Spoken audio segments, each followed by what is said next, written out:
जय हिंद दोस्तों। 100 शब्द प्रति मिनट डिक्टेशन स्टार्ट।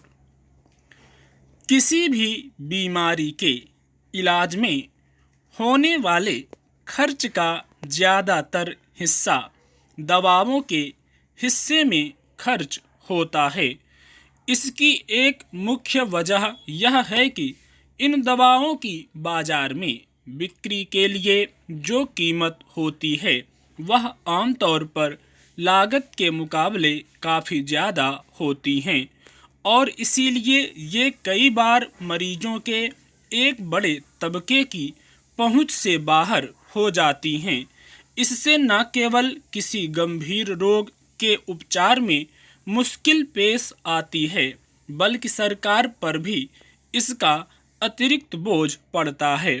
हालांकि समय समय पर सरकार की ओर से कम कीमत पर या सस्ती दवाएं सभी ज़रूरतमंद तबकों को उपलब्ध कराने के लिए कदम उठाए जाते हैं, मगर कुछ समय बाद स्थिति पहले की तरह ही हो जाती है। नतीजतन बाजार में जीवन रक्षक या बेहद ज़रूरी दवाएं ऊंची कीमतों पर मिल रही होती हैं और उन्हें हासिल कर पाने में केवल आर्थिक रूप से सक्षम तबका ही कामयाब हो पाता है। इस मसले पर सरकार की ओर से जताई जाने वाली फिक्र अक्सर सामने आती रही है। मसलन मंगलवार को सरकार ने कहा कि आवश्यक दवाओं की राष्ट्रीय सूची में 34 नई अतिरिक्त दवाओं को शामिल करने से कई गंभीर बीमारियां होने पर मरीजों का खर्च घटेगा। इस तरह सस्ती होने वाली दवाओं की सूची में कैंसर रोधी दवा और टीके भी डाले गए हैं जो अब पहले के मुकाबले कम कीमत में उपलब्ध हो सकेंगे। निश्चित रूप से आम जनता के लिए यह राहत की खबर है।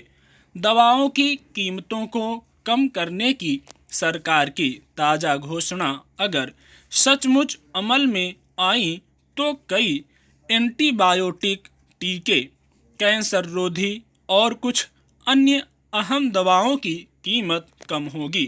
तो क्या अब उम्मीद की जानी चाहिए कि जिन दवाओं के दाम कम किए जाने की बात हो रही है उन तक आम लोगों की भी पहुंच हो सकेगी और ऐसे लोगों का भी जीवन बचाया जा सकेगा जिनकी बेहद ज़रूरी दवाओं के अभाव में नाहक ही मौत हो जाती है।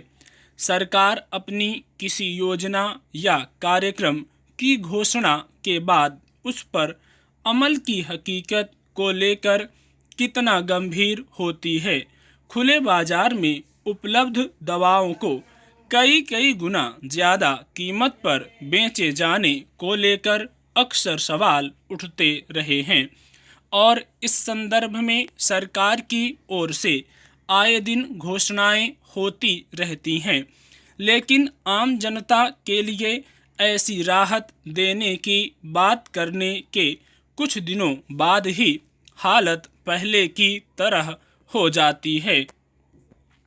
सरकार का कहना है कि कोई भी कंपनी अपने हिसाब से दवा के दाम नहीं बढ़ा सकेगी, लेकिन यह छिपा नहीं है कि इसके बावजूद दवा कंपनियां कोई ना कोई रास्ता निकाल लेती हैं ताकि उनके बेलगाम मुनाफे में कमी नहीं आए।